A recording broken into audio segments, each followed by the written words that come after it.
আজকে আমি একটি ফ্যানের ব্যাপারে ভিডিও দিচ্ছি। এটি একটি 36 ইঞ্চি মোটর।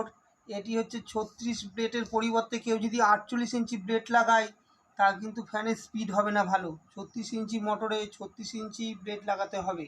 আর এই ফ্যানটির যে নিচেকার ক্যানোপি আছে, এর ক্যানোপিটা খুললে দেখেন এর নিচে যে ক্যাপাসিটারটা থাকে না, এই ক্যাপাসিটারটার চার্জ কমে গেলে এই ফ্যানগুলোর স্পিড কমে যায়।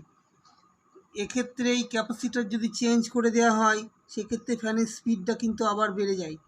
এ দেখেন মোটরের ভিতর থেকে যে 3টে তার আসে, এই যে 3টে তার এসছে, এই 3টে তারের সঙ্গে একটা হচ্ছে কমন তার আর বাকি দুটোর সঙ্গে ক্যাপাসিটারের তার লাগানো থাকে। এই তারটা যদি কেউ ভুল করে উল্টো লাগায় তাহলে সেক্ষেত্রে ফ্যানটা কিন্তু উল্টো ঘুরবে।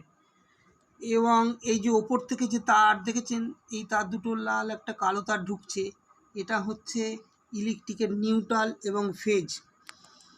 এবার এই চ্যানেলে আমি ইলেকট্রিক সংক্রান্ত ভিডিও দিই, ইনভার্টার সংক্রান্ত এবং ব্যাটারি এবং সোলারের ব্যাপারে ভিডিও দিয়ে থাকি। আমার ভিডিওটি ভালো লাগলে একটি লাইক করেন এবং আমার চ্যানেলকে সাবস্ক্রাইব করেন। ধন্যবাদ।